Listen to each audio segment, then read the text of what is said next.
Hermanos, hoy vamos a ver el Salmo 39.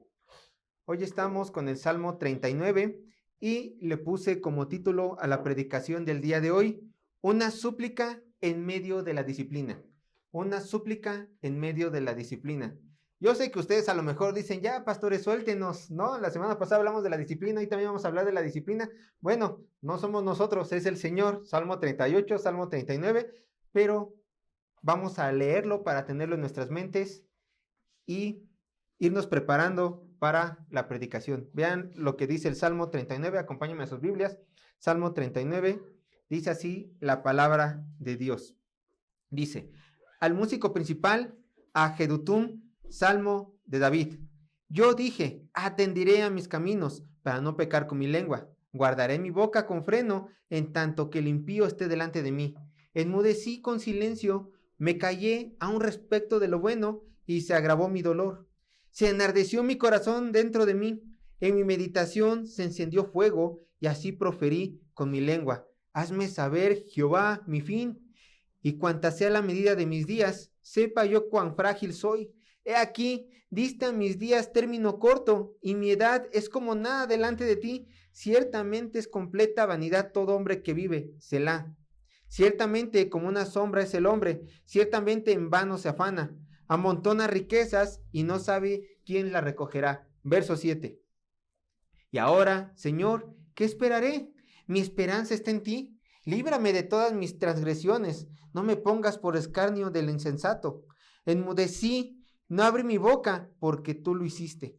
Quita de sobre mí tu plaga. Estoy consumido bajo los golpes de tu mano. Con castigo por el pecado corriges al hombre y deshaces como polilla lo estimado de él. Ciertamente vanidad es todo hombre, Selah. Oye mi oración, oh Jehová, y escucha mi clamor. No calles ante mis lágrimas, porque forastero soy para ti y advenedizo como todos mis padres. Déjame y tomaré fuerzas antes que vaya y perezca. Hermanos, de manera de introducción vamos a ver el título, que es así. Vean, vayan a sus Biblias, vean el título.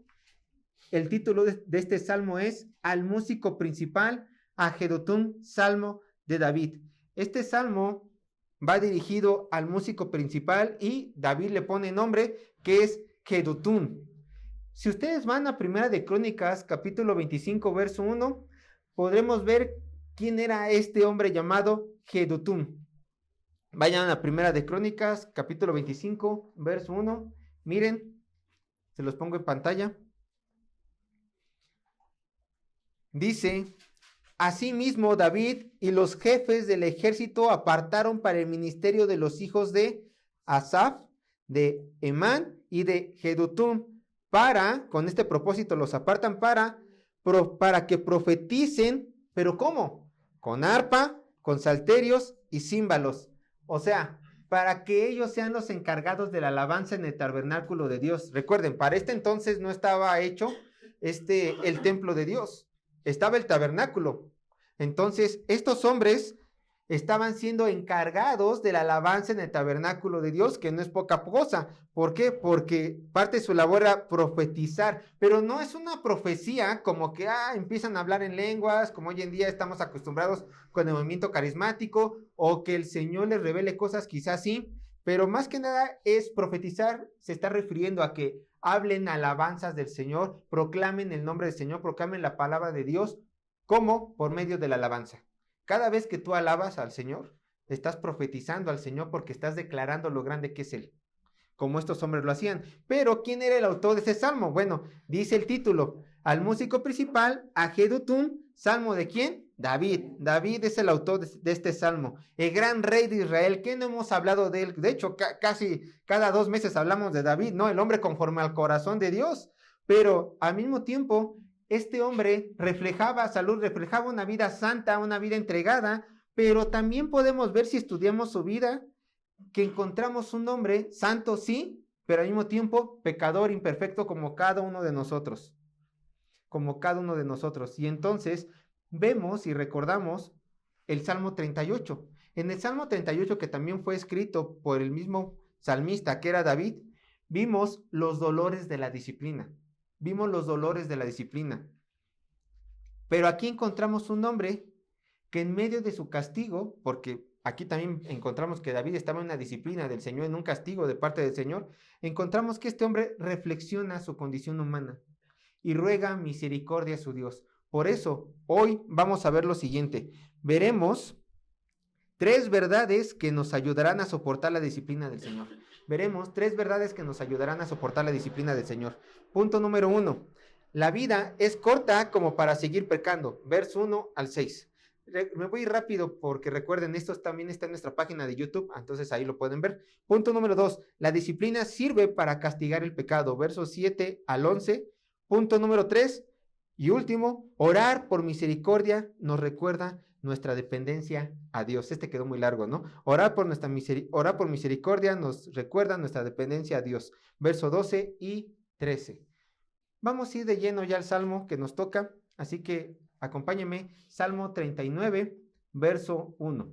Salmo 39, verso 1. Así dice la palabra de Dios. Dice, yo dije, atenderé a mis caminos para no pecar con mi lengua. Guardaré mi boca con freno, en tanto que el impío esté delante de mí. Vean cómo inicia este salmo. Yo dije. Esta frase, yo dije, nos demuestra que David está tomando una decisión, tiene una resolución personal. Yo he decidido.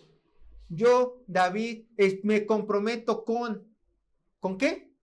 Con 4 aspectos, con 4 áreas en donde abunda el pecado. Él va a poner atención a 4 áreas en donde abunda el pecado, hermanos. Es su resolución personal de él y espero que también sea una resolución personal de ustedes después de esta predicación o mientras estamos en esta predicación. Primer área, ¿qué dice el texto? Yo dije, atenderé, ¿en dónde? En mis caminos. Esta sería la primera área. Yo dije, atenderé mis caminos. Esta palabra de atenderé, atenderé, también se puede traducir como guardaré. Entonces yo dije, guardaré a mis caminos, guardaré a mis caminos.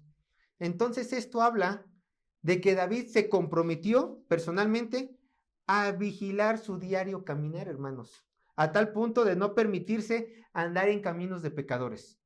Yo he tomado la decisión, dice David, a no andar en pecado, a cuidar con quién me junto, porque para nada pienso pecar, dice David. Y esto nos recuerda al Salmo 1, verso 1 y 2. Vayan conmigo, Salmo 1, verso 1 y 2. También encontramos aquí un salmista que hace una resolución. Salmo, capítulo 1, verso 1 y 2. Dice así la palabra de Dios, Salmo 1, verso 1 y 2. Vean. Bienaventurado el varón que no anduvo en consejo de malo, ni estuvo en camino de pecadores, ni en silla de escarnecedores se ha sentado, sino encontraste al pecado, que en la ley de Jehová está su delicia, y en su ley medita de día y de noche. David dijo, yo quiero ser este hombre irreprensible, que no anda en camino de pecadores, que no cometa pecado y que no se junte con gente que ama el pecado. ¿Por qué? Porque la ley de Jehová es mi delicia. Y sí, lo entendemos. ¿Por qué? Porque si no, no hubiera escrito tantos cánticos tan hermosos. Entonces, David, en vez de buscar el pecado, en vez de cometer el pecado, en vez de juntarse con los que pecan, ¿qué es lo que hace David? Consagra su vida, se santifica, se aparta del mundo y decide vivir a la luz de la palabra de Dios. Entonces, esto traería como consecuencia la siguiente resolución. Regresemos Salmo 39, verso 1. Traería como consecuencia la siguiente resolución. Para no pecar con mi lengua. Para no pecar con mi lengua. Esta sería la segunda. Aquí se encuentra la primera resolución. Aquí sería la segunda resolución. Para no pecar con mi lengua. Entonces, el salmista está relacionando el caminar del hombre con las palabras que salen de su boca. El salmista está relacionando el caminar del hombre con las palabras que salen de su boca. Hermanos, no me dejarán mentir. Esta es una realidad en todos nosotros. Lo que vivimos en nuestro exterior, hermanos, influye en nuestro interior. Y lo que experimentamos en nuestro interior, ¿qué creen? Termina reflejado en nuestro exterior. Es una realidad. Si tú no quieres pecar con tu lengua, entonces tú te tienes que alejar del pecado que te rodea. Tú tienes que comprometerte a vigilar tu caminar con Dios para que tu senda sea santa y por supuesto que día con día la llenes con la palabra de Dios. ¿Para qué? Porque si tu corazón está lleno de la palabra de Dios, de tu boca solamente saldrá pura bendición y no majaderías, no envidias y no chismes. Esto, hermanos, no será fácil, por supuesto, y el salmista lo sabía. Y por eso dice la tercera resolución. Dice, vean conmigo, guardaré mi boca con freno. Tercera resolución, guardaré mi boca con freno. Quiero que ustedes vean esto, hermanos. David no solo tenía el buen deseo de no pecar con su boca, no solamente tenía el buen deseo de no pecar con tu boca, también lo que también tenía él y lo que carecen desgraciadamente muchos cristianos hoy en día es la intención verdadera de hacer cumplir ese anhelo. Muchos cristianos tienen el deseo de no pecar, pero carecen de la intención verdadera para dejar de pecar. David no era ese tipo de hombre. David dijo, yo quiero dejar de pecar en hechos y en palabras, entonces, ¿qué voy a hacer? Guardaré mi boca con freno. Cuando David notaba que quería decir algún pecado, escucha, él conscientemente frenaba su boca como si inmediatamente con sus manos tapara su boca para no pecar en contra de su Dios. Él se tapaba su boca a sí mismo. Y es lo que a muchos de nosotros nos falta. Dominio propio para callarnos en el momento oportuno o simplemente no decir. Hermano, si realmente no quieres pecar con tu boca, entonces toma el ejemplo de David. Frena tus palabras. Piensa antes de hablar. Miren, sonará tonto, ¿no? Ya que la mayoría de aquí somos adultos o mayores de 15 años. Pero es una realidad. Antes de hablar tenemos que pensar. Es una realidad. Antes de hablar tienes que pensar. Y te evitarás de muchos problemas. Entonces, frena tu lengua. ¿Por qué? Porque tú tienes dominio de tu propio cuerpo, ¿no? Se me salió. No, lo quisiste decir. Frena tu lengua. Piensa antes de hablar. No te apresures a contestar. Reflexiona. Y medita si lo que vas a decir glorifica a Dios o son palabras vacías espiritualmente llenas de pecado. ¿Lo que voy a decir va a glorificar a Dios? ¿O solamente va a ser palabras vacías llenas de pecado? Vean lo que aconseja Proverbios. Proverbios 10:19. Y recuerden, Proverbios, de acuerdo a la tradición, fue escrito en su mayoría, ¿por quién? Por Salomón, hijo de David, el cual estaba escribiendo este salmo o escribió este salmo. Vean lo que dice Proverbios 10:19. Dice así la palabra de Dios, Proverbios 10:19. En las muchas palabras, ¿no falta qué? Pecado. Entonces hay que refrenar la lengua. Mas el que refrena sus labios es ¿qué? Prudente, dice el autor de este proverbio. Y después si vamos a Proverbios 17:29, vean lo que dice. Proverbios 17:27. 17:27. Dice así la palabra de Dios. El que ahorra sus palabras, ¿tiene qué? Sabiduría. El que ahorra sus palabras, o sea, el que no las desperdicia, el que las da en medida, el que sabe cuándo hablar, ¿es qué? Sabio. El que refrena su lengua es sabio, el que ahorra sus palabras es sabio. Si tú pones freno a tu boca, eres sabio. ¿Por qué? Porque desgraciadamente puedes pecar allí. Ahora, tampoco quiero que pienses que después de esta predicación te vas a ir a dormir, te levantarás y ¿qué crees? Ya no vas a hablar pecado. No, claro que no, no funciona así. Aquí debes de usar tu mente. Aquí debes de esforzarte en meditar cada palabra que vaya a salir de tu boca. Y con el tiempo, por supuesto, con el tiempo, conforme vaya llenando tu corazón con ¿qué? Con la palabra de Dios, tus anhelos cambiarán y llegará un día donde naturalmente hablarás palabras de bendición para no pecar contra tu Dios. Esto va a llevar tiempo, pero requiere que dedicación, entrega, una resolución personal como lo hizo David. Esfuérzate en no pecar con palabra ni con hechos.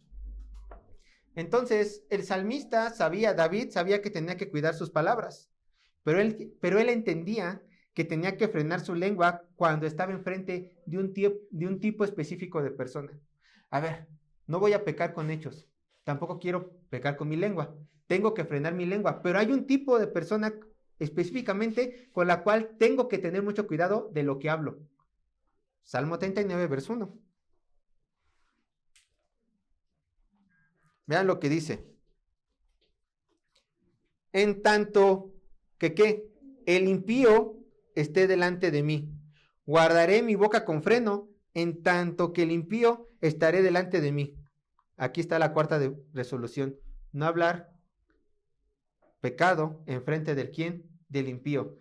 David tenía una preocupación, y era no pecar en hechos y en palabras en frente del impío, o sea, en frente del hijo del diablo. ¿Por qué?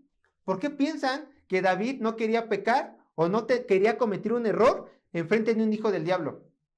¿Qué pasa cuando un cristiano peca en frente de un hijo del diablo? ¿Qué es lo primero que hace el hijo del diablo? Háblese todo no cristiano. Toda aquella persona que no sea cristiana es hijo del diablo. Católico, mormón, ateo, lo que ustedes quieran, ¿no? Budista, islámico, todos ellos son hijos del diablo. Lo primero que hace un hijo del diablo cuando ve a un cristiano pecar es ofender al Dios del cristiano. Deja tú que te hagan burla a ti, deja tú que te digan no que eras cristiano, ofenden a tu Dios. Y David sabía esto. David sabía que si él cometió un error de frente del pecador, su Dios iba a ser ofendido. Por eso él dice, yo voy a procurar con todas mis fuerzas no pecar en frente del impío. Entonces esto requiere de un esfuerzo diario, esto requiere de una atención diaria. Bueno, pero aunque todo en el exterior parecía correcto, aunque toda esta resolución exteriormente parecían correcto, porque son resoluciones buenas, lo que estamos viendo en el verso 1, hay algo que ocurre en el corazón de David. Hay algo que resalta en el corazón de David. Ve verso 2. Salmo 39, verso 2. Lo del verso 1 es correcto y hay que seguir su ejemplo, pero algo pasaba en el corazón de David. Y lo expresa en este cántico. Verso 2. Dice, enmudecí con silencio. Me callé aún respecto de lo bueno. ¿Y qué dice? Y se agravó mi dolor. De acuerdo al contexto del Salmo, hermanos, David estaba pasando por una enfermedad muy grave. Y en vez de quejarse en contra de su Dios y así pecar en contra de su Dios, porque cuando tú te quejas con Dios, pues pecas contra él. ¿Qué es lo que hizo el rey de Israel? Decide ¿qué? Guardar silencio en medio de su dolor. Y a lo mejor algunos de ustedes pueden decir, mira, el salmista poniendo en práctica su propio consejo, porque en el Salmo 37, que también es de David, ¿qué dice? Dice el Salmo 37, guardaré silencio ante Jehová y ¿qué? Esperaré en él. ¡Qué santo es David! Guardando silencio en medio de su dolor, esperando la voluntad de Dios. Eso dice en el Salmo 37, ¿no? Bueno, la verdad yo pensaría lo mismo. Y es más, creería que este silencio que dice en el verso 2, este silencio es santo. Yo lo creería. Creería que es un silencio santo esperando la voluntad de Dios. Pero el texto dice esto.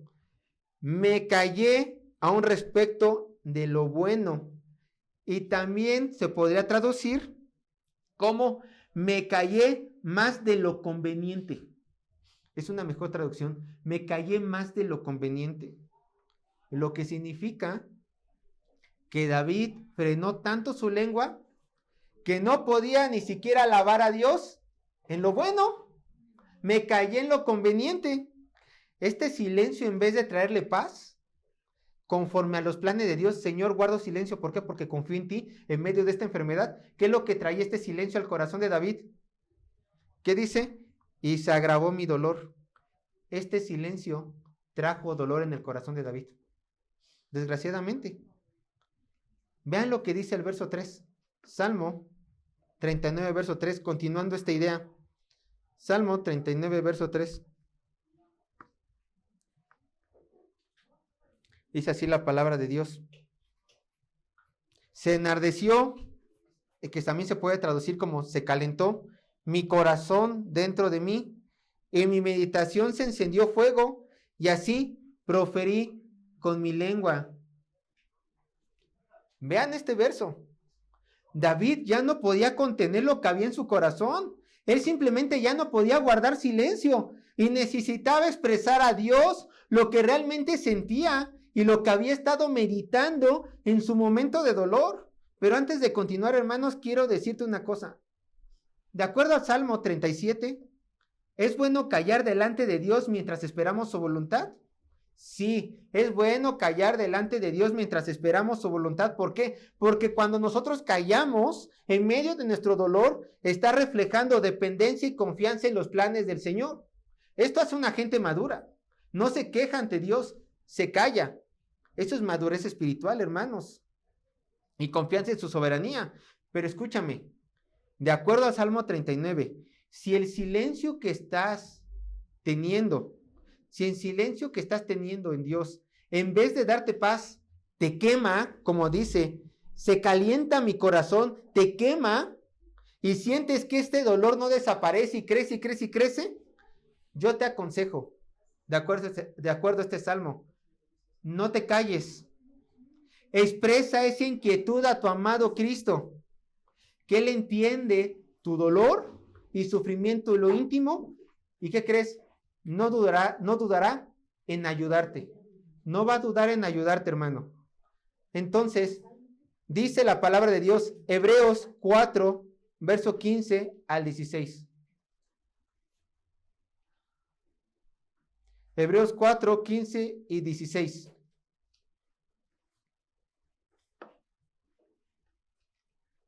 Dice así la palabra de Dios, Hebreos 4, 15 y 16. Escucha, y que eso te dé paz. Si tú no puedes callar porque tienes mucho dolor, si aún tu madurez espiritual no te alcanza para guardar silencio y depender de Él, no te calles. Dice Hebreos 4, 15 y 16, porque no tenemos un sumo sacerdote que no pueda compadecerse de nuestras debilidades, sino uno que fue tentado en todo según nuestra semejanza, pero sin pecado. Cristo te entiende. Ve a Él en oración. Acerquémonos pues confiadamente al trono de la gracia para alcanzar misericordia y hallar gracia para el oportuno socorro. Acerquémonos pues, ¿cómo? En oración, expresando lo que siente tu corazón. Así. Y cuando tú saques de tu corazón lo que sientes, dice el Señor, alcanzarás misericordia y hallarás gracia. ¿Para qué? Para el oportuno socorro. Cuando tú quieras, no. Esta frase quiere decir cuando el Señor te lo envíe. Cuando vea que ya es el momento de socorrerte. Quizás tú ya quieres tu socorro hoy, pero el Señor te lo enviará cuando sea el momento, ¿qué? Oportuno. ¿Acorde a quién? A su voluntad. Ambas son buenas, por supuesto. Callarte, Salmo 37, y esperar en Dios es bueno, pero también es bueno expresarle lo que tú sientes. También es bueno. Pero bueno, diría nuestra cabecita de algodón, mi pecho no es bodega, el pecho de David tampoco era bodega, él ya no podía aguantar este dolor, entonces, ¿qué hace? Habla, pero habla una reflexión muy profunda sobre la vida del hombre. David tuvo tiempo para reflexionar en medio de su dolor y reflexionó lo siguiente, y esto mismo le extiende a su Dios. Vayan conmigo, Salmo 39, verso 4, que es nuestro texto base. Salmo 39, verso 4. Dice así la palabra de Dios. Salmo 39, verso 4. Recuerden, David dijo, ya no voy a callar, si usted ardiendo dentro de mí, externo lo que pienso. Dice, estas son sus palabras. Hazme saber, Jehová, mi fin, y cuanta sea la medida de mis días, sepa yo cuán frágil soy. Vean la primera frase. Hazme saber, Jehová, mi fin, y cuánta sea la medida de mis días. A ver, quiero que entendamos algo. De acuerdo al contexto de todo el Salmo 39, David no le está pidiendo a Dios que le revele cuántos años le quedan de vida, o que le revele, es la palabra correcta, que le revele exactamente qué día va a morir.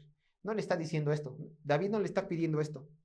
Más bien, lo que le está pidiendo es la última frase de este verso. Sepa yo cuán frágil soy.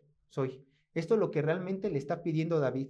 Es decir, si tú entiendes, hermano, que tarde o temprano vas a morir, entonces lograrás entender como ser humano qué tan frágil eres y entenderás que cualquier cosa en este mundo te puede alcanzar a destruirte. Por eso David está diciendo, enséñame mi fin en mi fragilidad. Enséñame cuánto tiempo puedo estar en esta vida, pero en mi fragilidad. Te voy a poner un ejemplo. Si tú te acercas al fuego, ¿qué pasa? Te quemas. Si vas al agua, ¿qué te ocurre? Te ahogas. Si haces mucho ejercicio, te da un paro cardíaco. Si comes mucha comida, te puedes morir de una indigestión. Las mujeres cuando dan a luz, mueren en el parto, pueden morir en el parto. Los hombres cuando trabajan mucho y se estresan, pueden morir de estrés.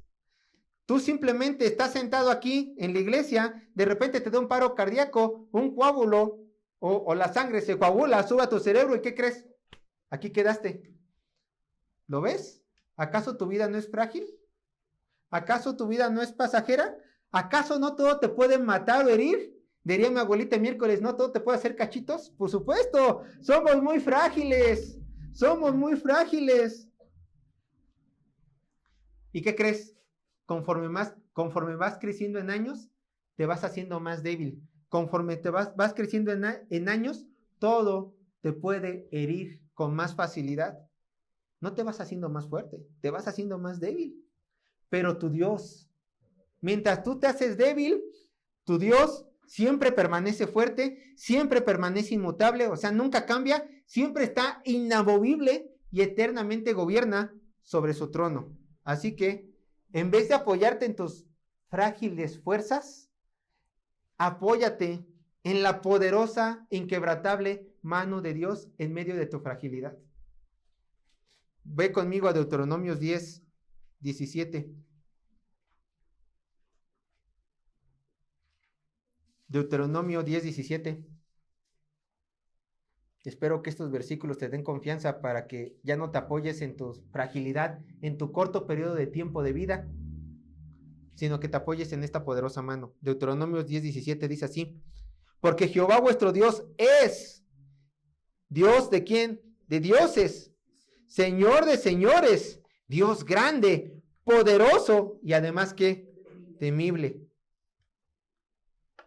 Esto me recuerda una frase de Paul Washer, ¿no? El Dios hermosamente temible. Es una realidad. Nuestro Dios es hermosamente terrible. Todos le tienen que temer, excepto tú, porque eres su hijo. Ve lo que dice Salmo 46.1. Ya está en la pantalla. Salmo 46.1 dice: Dios es ¿qué? Nuestro amparo y fortaleza, nuestro pronto auxilio. ¿En dónde? En la tribulación. Confía en este Dios. Susténtate en este Dios y no en tu frágil vida, no en tus frágiles fuerzas, que pasarán, se acabarán, y lo vamos a ver en el Salmo 39, verso 5. Vayan conmigo, Salmo 39, verso 5. Dice así la palabra de Dios. Salmo 39, verso 5. He aquí, recuerden, seguimos en la reflexión de David, ¿no?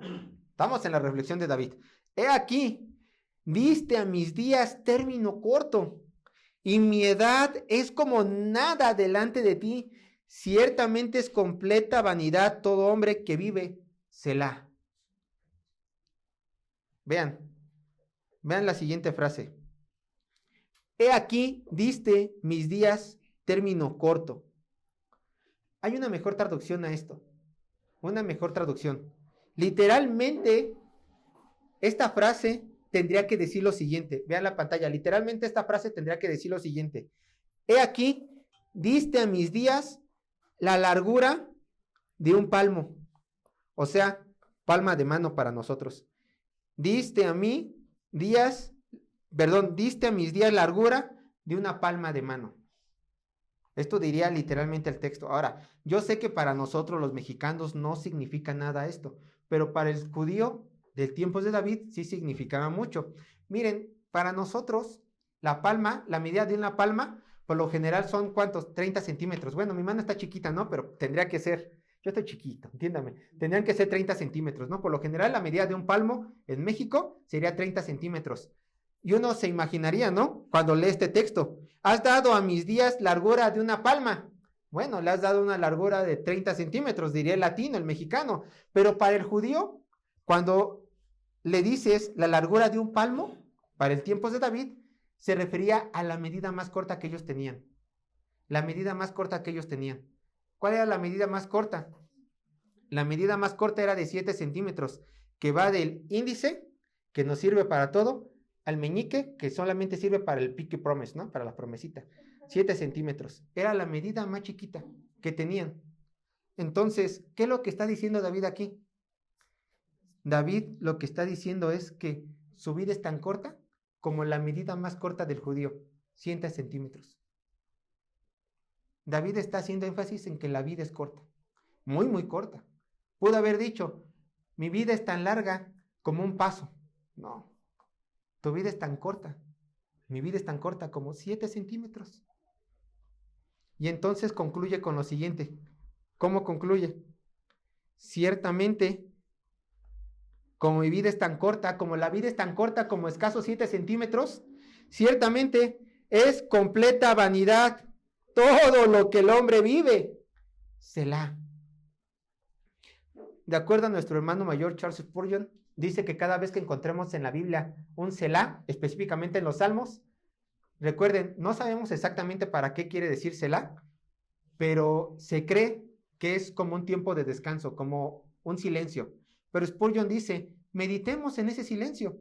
Cada vez que vamos a un Selah, hay que meditar en lo que se dijo anteriormente. Así que, por favor, respóndame la pregunta en sus mentes, por supuesto. Estamos en el Salmo 39. Respóndame estas preguntas. ¿Hay algo en el mundo que dura para siempre, hermanos? ¿Hay algo en el mundo que dura para siempre? Bueno, la respuesta más lógica es no, ¿no? Automáticamente ustedes contestaron no. La belleza se acaba, el placer fastidia, la mejor comida se pudre y aún la naturaleza se muere. Si no podemos ver la vida desde la perspectiva, bueno, y así nosotros podemos ver la vida desde la perspectiva de David. Todo lo que hay en este mundo es pura vanidad. Si entendemos que no hay nada para siempre, si entendemos que todo se pudre, que todo se acaba, entonces podemos decir, todo en esta vida es vanidad, todo se termina. Y esto lo refuerza Pedro en 2 de Pedro 3:10. Vean lo que le va a pasar a este mundo. Vean lo que le va a pasar a este mundo. 2 de Pedro 3:10.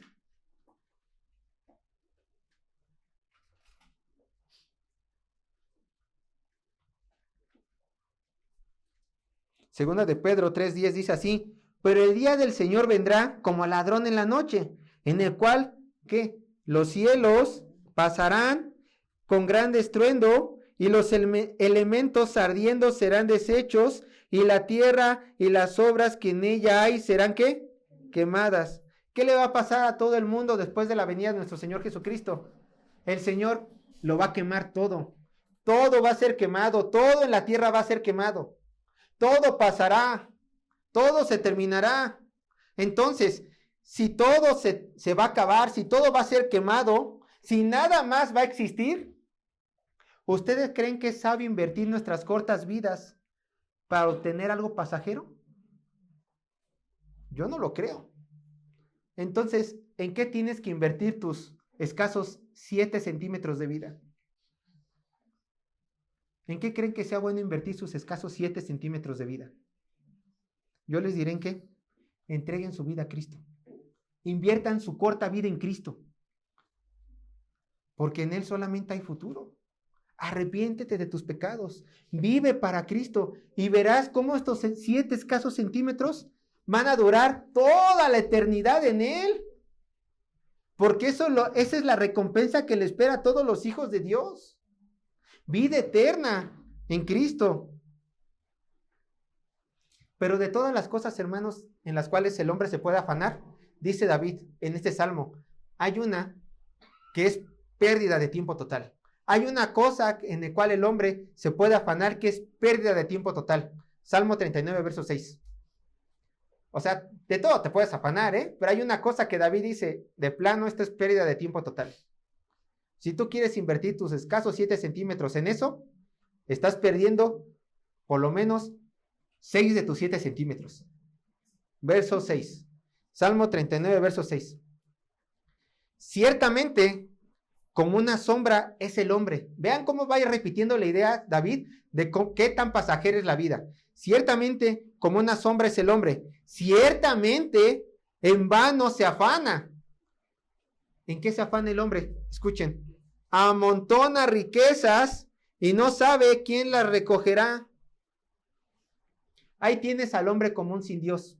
Y lo repito, sin Dios. Y espero que este no sea tu caso.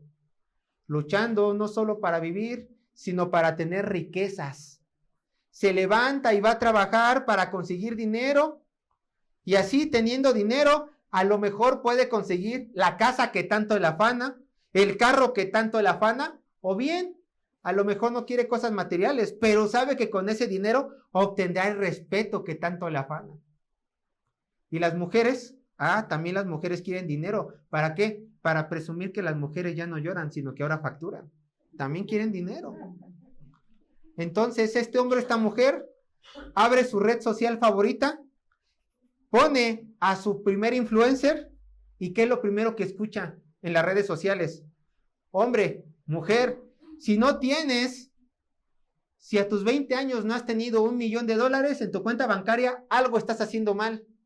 Bueno, le cambia a otro influencer. ¿Qué es lo que ese influencer le dice? No debes de gastar tu dinero, debes de ahorrarlo, comprar terrenos, ahorrarlo.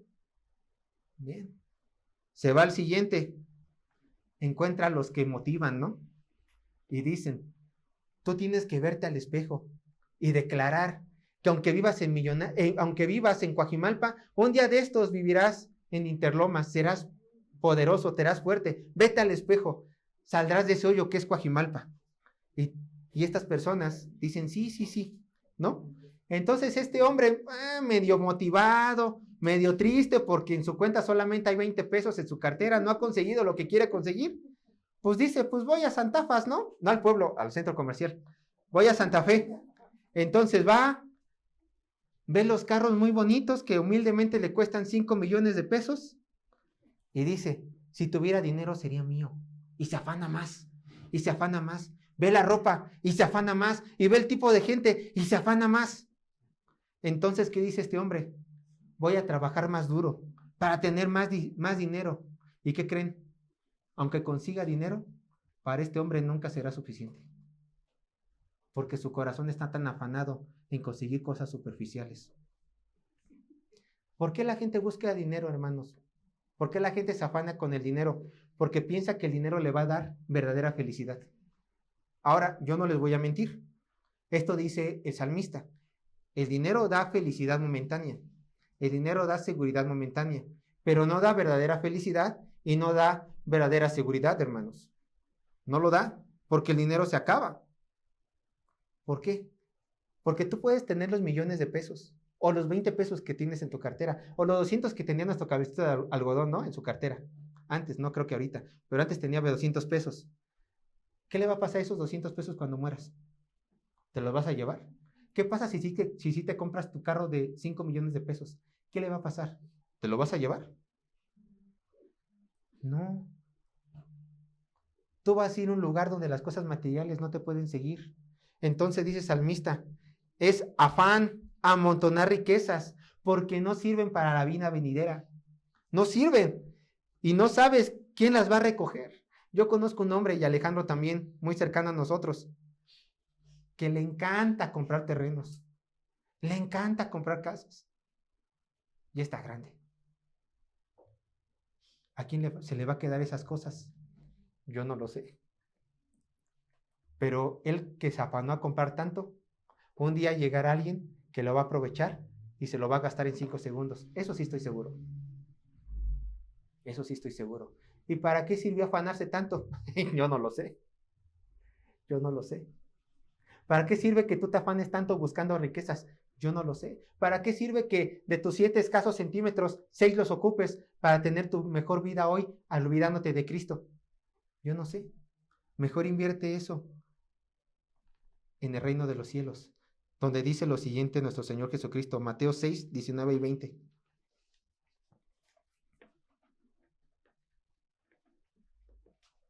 Vean lo que dice Mateo 6, 19 y 20.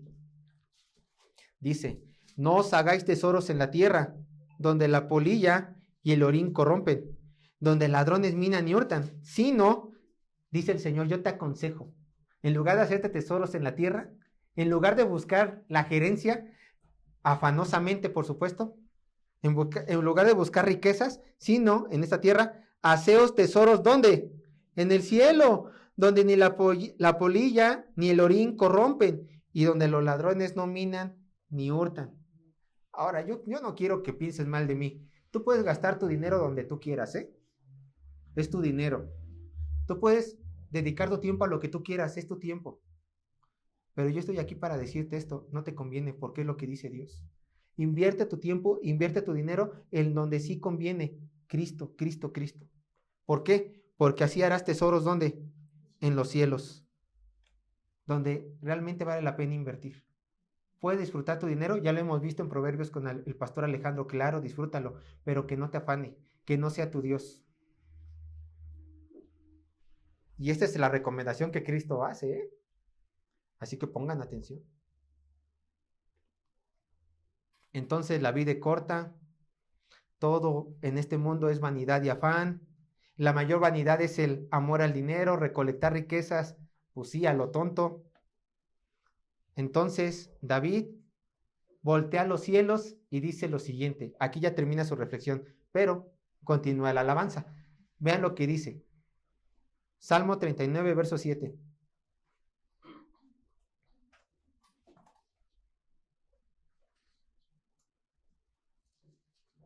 Dice, y ahora, porque ya entendió que la vida pasa y hay mucho afán y que nada en este mundo nos vamos a llevar al cielo, ahora, Señor, ¿qué esperaré? Mi esperanza está en ti. Por supuesto, por supuesto. La única esperanza para el hombre es Dios y nadie más. Solo en Él encontramos vida eterna, solo en Él encontramos verdadera satisfacción y solo en Él podemos tener esperanza de que después de la muerte que te va a llegar, hay algo más, que es que gozo eterno en Cristo Jesús. Felicidad eterna en Cristo Jesús. Hay algo más que una muerte. Si tú crees en Cristo, irás al reino de los cielos, donde todo será maravilloso, donde habrá verdadera esperanza, donde Cristo estará contigo, que es lo que más valor tiene en el universo. Y no tendremos que andar cuidándonos de cosas sin importancia. Pero cuando lleguemos a Él, ¿qué es lo que tú tienes que hacer hoy? Confiar en tu Cristo. Confiar en tu Cristo. Ve lo que dice Salmo 34, 11, perdón, Salmo 34, 17 y 18.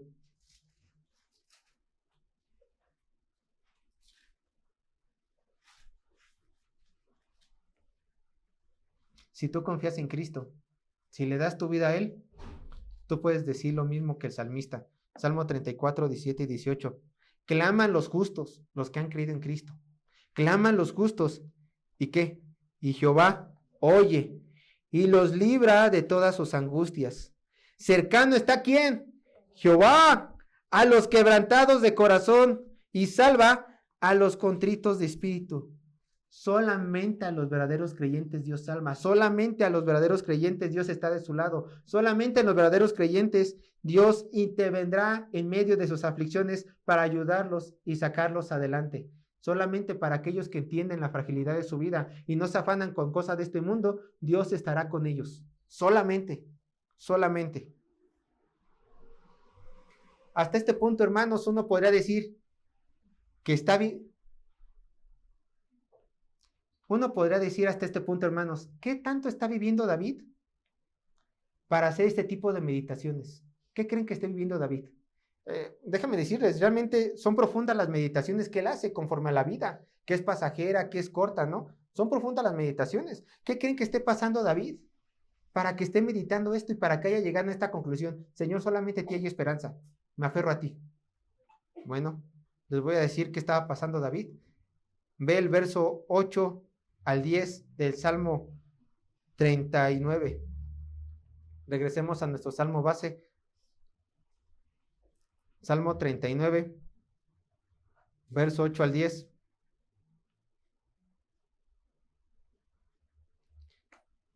Aquí se nos va a dar la respuesta de qué es lo que está viviendo David para hacer este tipo de meditaciones. Ya lo dije en la introducción, pero bueno, vamos a verlo para que quede claro.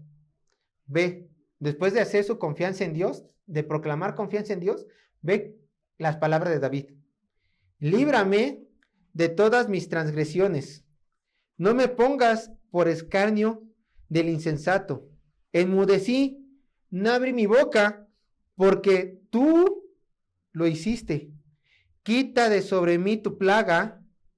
Estoy consumido bajo los golpes de tu mano. Hermanos, la razón por la cual David se aferraba con tantas fuerzas a la misericordia de Dios en el verso 7 es simplemente porque David sentía un profundo dolor en su corazón. David estaba experimentando la disciplina de Dios en su vida. Él estaba siendo en estos momentos castigado por Dios. Dios no castiga, claro que castiga, aquí está. Dios sí castiga. Cuando un hijo de Dios se porta mal, Dios castiga. ¿Cómo lo sabemos? Vean las palabras. Ahí los puse. Líbrame de todas mis, ¿qué? Transgresiones. Líbrame de mis pecados. Tú lo hiciste. Quita de sobre mí, ¿qué? Tu plaga. Y después, los golpes de ¿qué? De tu mano. ¿Quién estaba golpeando al salmista? Dios. ¿Quién le mandó una plaga? Dios. ¿Quién está haciendo que él esté en sufrimiento? Dios. ¿Por qué? Por sus transgresiones, por el pecado de David, por su propio pecado. El texto no menciona, hermanos, explícitamente cómo David estaba sufriendo, qué es lo que le estaba pasando, pero en el verso 10 dice, quita de sobre mí tu plaga. Y aquí los teólogos mencionan que esta palabra de plaga no literalmente no quiere decir que de repente había piojos en la cama de David como plaga, no, o muchas ratas, no, sino que se está refiriendo a una enfermedad. El rey aquí estaba muy enfermo. Está hablando que a causa de las transgresiones del rey, a causa de los pecados de David, el rey enfermó muchísimo, donde él pudo ver la fragilidad de su vida, donde él entendió que su vida era muy corta como para estarla desperdiciando en afanes. Entonces vemos que lo que le estaba quejando a David era una enfermedad. ¿Y esto no nos suena conocido, hermanos? Bueno, lo vimos la semana pasada, ¿no? Hay teólogos que dicen que el Salmo 38 y el Salmo 39 tienen que ir de la mano. ¿Por qué? Porque, como ya lo dije, estábamos en el Salmo 38 viendo los sufrimientos de la disciplina, mientras que en el Salmo 39 estamos viendo cómo el salmista entra en razón y empieza a reflexionar en medio de esta disciplina que está teniendo por parte de Dios. Y entonces entendemos que el Señor manda enfermedades a sus hijos, muchas veces, para disciplinarlos, porque ellos han cometido pecados. Ahora, ¿qué pecado cometió David? Si lo relacionamos de acuerdo a Salmo 38, quizás fue lo que ocurrió con Betsabé y lo que ocurrió también con Urías el Eteo. David se mete con una casada, manda a matar al marido y ese es su pecado. Puede ser, no lo sabemos con exactitud, pero puede ser que ese haya sido el pecado por el cual David enfermara de repente. Y cual el Señor dice, lo golpea con su mano en castigo. Hermano, yo aquí te digo, aprende en cabeza ajena. Aprende en cabeza ajena. Si tú realmente eres hijo de Dios, escucha, si tú realmente eres hijo de Dios y pecas contra Dios y no te arrepientes de tu pecado, Dios, que es tu Padre y que te ama, no dudará en poner su mano sobre ti y golpearte en disciplina, ¿eh? No lo va a dudar, porque Él va a querer salvarte. Él va a querer que aprendas. Por medio de golpes, sí, pero Él va a querer salvarte. Ahora, ¿cómo se ve cuando una persona es golpeada por Dios? En disciplina, por supuesto. ¿Cómo se ve un hijo siendo golpeado por su padre? En disciplina. Vayan conmigo al verso 11. Salmo 39, verso 11, pero la segunda parte. Y si no, véanlo aquí en la pantalla, dice así, deshaces como polilla lo más estimado de él. Ciertamente, vanidad es todo hombre. Así se ve un hombre siendo tratado por la mano de Dios. ¿Qué hace la polilla? ¿Te has encontrado polilla en tu closet? Bueno, yo una vez llegué a encontrar, no voy a quemar a cuál abuelita, pero en el closet de una abuelita llegué a quemar, no. Llegué a encontrar polilla. ¿Qué pasa con la ropa cuando hay polilla? Se deshace, ¿no? Empieza a haber agujeros, se la come la polilla. Bueno, vean el ejemplo que está poniendo David con la polilla. ¿Cómo se ve la vida de un hombre, de un hijo de Dios, que está siendo tratado en disciplina? Todo se empieza a destruir al lado de él. Todo lo que está enfrente de él se empieza a destruir. Así ocurre. Por ejemplo, ¿cómo todo se puede destruir enfrente de ti, hermano? Cuando Dios te está tratando. Por ejemplo, y son ejemplos, pero pueden pasar en tu vida. Dios puede darte una enfermedad terminal. Dios puede quitarte a un ser querido. ¿Puede Dios permitir que tomes una mala decisión, tú, para que aprendas humildad y dependencia? También puede Dios alejarte de ti a las personas que tanto amas, para que aprendas que solamente en Dios puedes encontrar verdadera satisfacción. Puede quitarte tu dinero, claro. Puede quitarte tus posesiones también. O puede permitir Dios que pases por una situación tan desesperante para que regreses a Él. Levante los ojos a los cielos y diga, sí, cierto, Señor, yo te necesito, perdóname. Dios puede permitir todo esto. Y a lo mejor en tu mente digas, caramba, pues qué Dios tan más sanguinario tenemos, qué Padre tan más sanguinario tenemos, que no duda en golpearnos, no duda en quitarnos todo, en cortarnos las piernas para traernos a Él. Bueno, tú estás pensando como un humano común y corriente, estás pensando como un pecador, porque lo que tú llamas sanguinario, Dios lo llama amor. Ve conmigo a Hebreos 12:6.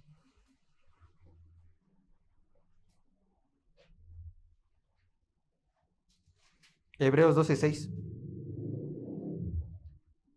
¿Qué dice aquí? Léanlo, está en la pantalla. Hebreos 12:6. Porque el Señor, tu Dios, al que ama, ¿qué? Disciplina. ¿Y qué hace? Y azota a todo el que recibe, ¿por qué? Por hijo. Mira, es una realidad. Por tu pecado, tú no sabes tratar a tus hijos. Cuando tus hijos en tu casa hacen algo mal, muchas veces, ¿qué es lo que tú hiciste? Les aplaudías. Muchas veces lo soportaste. Muchas veces lo toleraste. Porque hay pecado en ti. Porque tú eres mal padre. ¿No? Pero Dios, que no es un mal padre, Él hace lo santo. Disciplina, azota, golpea. ¿Para qué? Con un propósito. Lo vamos a ver ahorita, pero antes de ver el propósito, quiero decirte, ¿por qué el padre disciplina? Ustedes que son padres. ¿Por qué el padre quita las cosas? Porque ama a sus hijos. Porque sabe que eso le va a hacer daño. Yo no sé cómo trataste a tus hijos o cómo los estás tratando ahorita, pero si no los disciplinas, es un reflejo de que no los amas. Es una realidad. ¿Tengo que disciplinar a mi muchachito de 40 años? No, ese ya está fuera de tu alcance, ¿no? O a mi muchachita casada, no, también ya es casa aparte, ¿no? Pero cuando son pequeños hay que disciplinarlos. ¿Por qué? Vayan conmigo, Salmo 39, verso 11. Esta es la razón. Primera, porque Dios ama, por eso te disciplina, ¿no? Y por eso, porque los padres aman, tienen que disciplinar a sus hijos.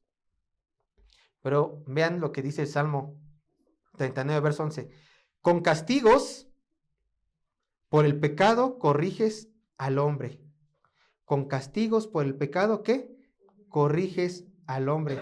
Dios disciplina a sus hijos para corregirlos del mal camino. Ustedes disciplinan a sus hijos porque los aman y porque quieren corregirlos del mal camino. Diría 1 Samuel, tienen que serle estorbo a sus hijos en medio de su pecado. ¿Qué es un estorbo? Ponerte enfrente de ellos y decirles, no te voy a dejar pasar a tu pecado. Mientras vivas en esta casa, mientras tengas una edad considerable. me voy de la casa, puertas abiertas, tú serás responsable de ti mismo. Pero mientras vivas en mi casa, yo procuraré serte estorbo. ¿Por qué? Porque con castigo el hombre es corregido. El propósito, si tú estás pasando por disciplina de Dios, que créanme, se siente horrible, no se lo recomiendo, aprendan en cabeza ajena, no busquen la disciplina de Dios, por favor, porque en verdad es lo que el Salmo dice, te quita todo. En verdad, cuando estás en disciplina de Dios, yo se los digo de primera mano, en verdad te quita todo, pero el Señor, ¿por qué lo hace? Porque quiere corregir tu camino, porque quiere que te des cuenta que lo necesitas, quiere que se dé cuenta que ese camino no te conviene. Dios quiere regresarte a los brazos de tu Padre Celestial. Pero quizás tú digas, pastor, yo ya reflexioné mi situación, sí, caí en pecado, sí, estoy en medio de la disciplina de mi Dios, pero aún siento sus golpes. Ya me arrepentí, pero aún siento los golpes de su disciplina. ¿Qué hago? Si aún lo siento, si nada prospera, si todo me sigue saliendo mal, es más, ya hasta me cortó una pierna, ¿qué hago? O me encontraron esta enfermedad, o mi ser querido acaba de morir, y yo creo que es por parte de la disciplina de mi Dios, ¿qué hago? ¿Sabes qué hizo el salmista? Porque sin duda, de acuerdo al verso 7, él ya se estaba arrepintiendo, pero él seguía viendo cómo la mano de Dios lo azotaba y lo azotaba y lo azotaba y lo azotaba. ¿Saben qué hizo el salmista? Vamos a ver. Verso 12 y 13 del Salmo 39, pero yo se los adelanto. Rogó por la misericordia de Dios. Rogó por la misericordia de Dios. Salmo 39, verso 12 y 13, vean lo que dice. Dice, en medio de su disciplina, dice el salmista, oye mi oración, oh Jehová, y escucha mi clamor, no calles ante mis lágrimas, porque forastero soy para ti, y advenedizo como todos mis padres. Déjame y tomaré fuerzas antes que vaya y perezca. ¿Qué suplicó el salmista? Oye mi oración, Dios. Escúchame, soy tu hijo. Ya aprendí. Sé que tú quitas la disciplina en el momento oportuno, pero Padre, ten misericordia antes de que vaya y perezca, porque me siento que voy a morir en medio de tu disciplina.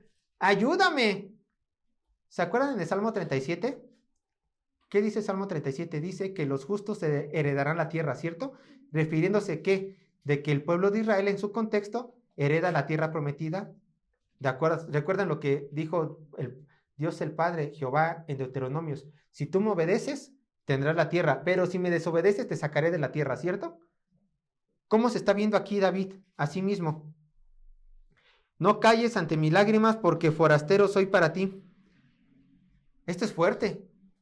Señor, he pecado.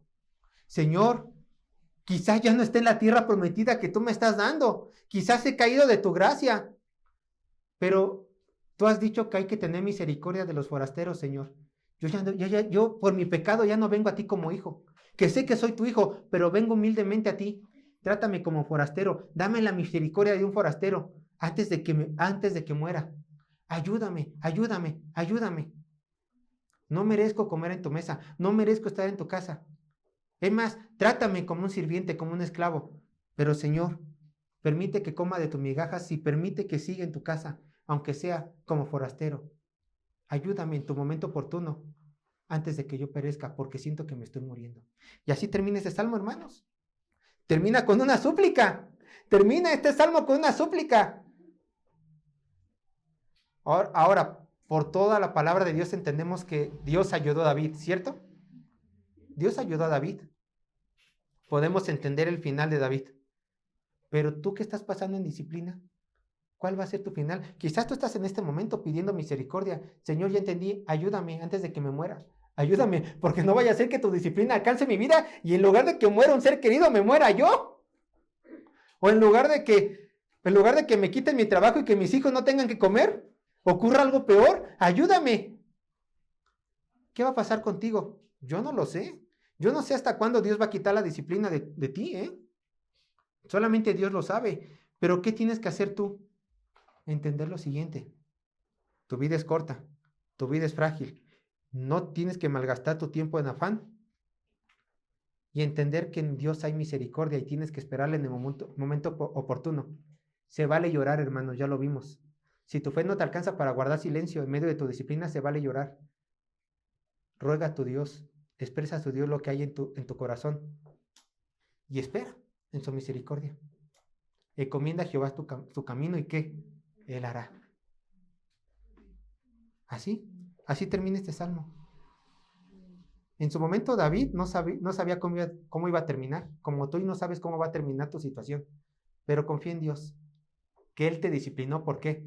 Porque te ama, porque quiere que regreses a Él. Entonces, arrepiéntete y ve a sus brazos, hermano. Dios les bendiga.